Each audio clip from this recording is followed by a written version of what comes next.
KCR చిక్కినట్టైన power point presentation ఎవరి పరువు తీయబోతుంది? మొదటిసారి ప్రజాక్షేత్రంలోకి కేసీఆర్ అరాచకాలు. నేడు అసెంబ్లీలో స్క్రీన్పై వివరాలు వెల్లడించిన సీఎం రేవంత్ రెడ్డి. బట్టబయలు కానున్న లక్షల కోట్ల స్కామ్లు. స్కీముల పేరుతో తిన్నదంతా ప్రజల ముందుకు, కౌంటర్ పేరుతో కవర్ చేసేందుకు బీఆర్ఎస్ ప్రయత్నం. ప్రజెంటేషన్కు ఛాన్స్ ఇవ్వాలంటూ రిక్వెస్ట్. కేసీఆర్ గారడీలకు ఇంకా కాలం చెల్లినట్టే. ఆ కాకా దోపిడిపై అనుమానాలన్నీ పటాపంచలు. తప్పు తెలితే ముక్కు నెలకు రాసేనా? చూద్దాం ఏమవుతుంది ఇక. తెలంగాణ సంపద నిలువున కొల్లగొట్టి ప్రజానికాన్ని అప్పుల ఊబిలోకి నెట్టిన నయా రజాకర్ మాజీ సీఎం కేసీఆర్ దాదాపు చిక్కినట్టే.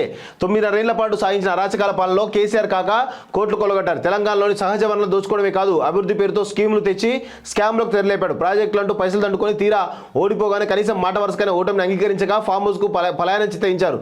ఓడిపోయిన వారం రోజులకే కాలుజారికి ఆసుపత్రి పాలయ్యాడు. ప్రకృతి పగ సాధించిందో లేక మానవ తప్పిదమో తెలియదు కానీ ప్రతిపక్ష హోదాలో కేసీఆర్ అసెంబ్లీకి రాకుండా ఎస్కేప్ అయ్యేందుకు తుంటి ఎముక విరిగి సాక్క మారింది. ఇలాంటి పరిస్థితుల్లో 9.5 ఏళ్లు కేసీఆర్ పాలనలో సాగిన అవినీతి అక్రమాలు, అప్పుల కుప్పను నిండు అసెంబ్లీ సాక్షిగా పవర్ పాయింట్ ప్రజెంటేషన్ రూపంలో సీఎం రేవంత్ రెడ్డి బట్టబయలు చేయనున్నారు. దీంతో కేసీఆర్ ప్రజలకు అడ్డంగా దొరికిపోవడం ఖాయంగా మారనుంది. 9.5 ఏళ్ల పాటు కేసీఆర్ చేసిన అప్పులకు ప్రజానికం మోయాల్సిన భారం ఎంత? చేసిన అప్పులన్నీ, అప్పుల వల్ల రాష్ట్రానికి ఏమొరిగింది? కల్వకుంట్ల కుటుంబానికి జరిగిన ప్రయోజనం ఎంత? తదితర లెక్కల్లోని బొక్కలన్నీ అసెంబ్లీ సాక్షిగా బయటపడున్నాయి.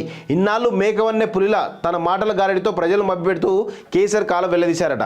సో మొత్తానికైతే శ్వేతపత్రాలు, పవర్ పాయింట్ ప్రజెంటేషన్లు నిజాలు తెలిసేందుకే ఈ ప్రజెంటేషన్ అంటూ కాంగ్రెస్ పార్టీ చెబుతా ఉంది. సో చూడాలి మరి ఏమవుతుందో.